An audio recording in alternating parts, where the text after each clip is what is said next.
Des Siberian Huskies, des Huskies de Sibérie.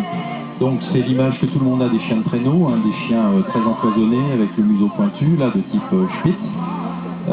Donc vous connaissez tous ces images qui ont été largement popularisées dans les médias.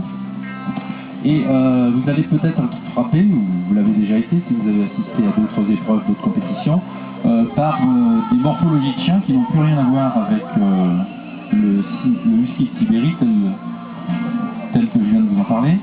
En particulier, vous avez peut-être été frappé par l'existence de chiens dans certains attelages qui ressemblaient plutôt à des chiens de chasse ou à pas grand-chose, c'est-à-dire une espèce de chien un peu curieux, une morphologie pas habituelle, avec en particulier un empoisonnement, donc une fourrure très peu fournie, hein, une fourrure presque rase, à l'instar de ce qu'on observe dans certaines races de chiens de chasse, avec des chiens grands, des chiens plus petits, etc. Bref, une grande variété morphologique d'autres types de chiens.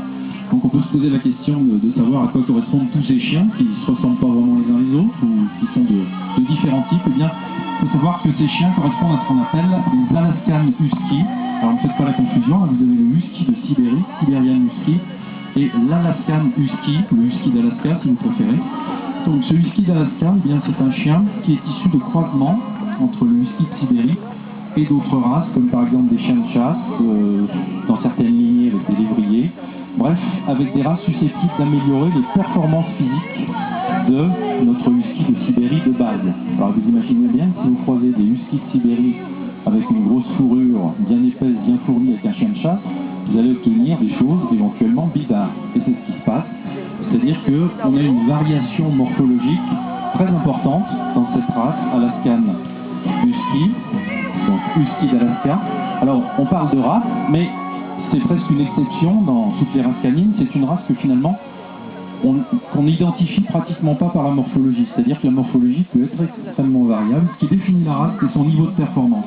C'est un chien qui a été croisé, élevé pour donner un maximum de performance sur la piste. Puissance, résistance, vitesse. Donc certains de ces Huskies d'Alaska, ces Alaskan Huskies, ont conservé la morphologie de chien de chasse. Donc vous serez sûrement, peut-être pour certains d'entre vous, surpris ou étonnés de voir des chiens qui ressemblent à des chiens de chasse dans les équipages. Et bien il faut savoir que ce sont des descendants de croisements avec des Huskies de Sibérie, mais qui ont conservé plutôt le caractère morphologique de chiens de chasse, avec des masses musculaires très développées, un poil ras éventuellement, et donc l'absence de cette toison caractéristique du Husky. Alors ils peuvent avoir les oreilles tombantes. Alors si vous êtes très observateur, vous remarquerez peut-être que d'assez nombreux Alaskan Huskies, typés chiens de chasse, ont conservé malgré tout des caractères du Husky de Sibérie d'origine. C'est-à-dire que vous allez avoir des chiens de chasse avec des yeux bleus, un œil bleu ou les deux yeux bleus, qui, vous le savez, est assez fréquemment répandu dans le Siberian.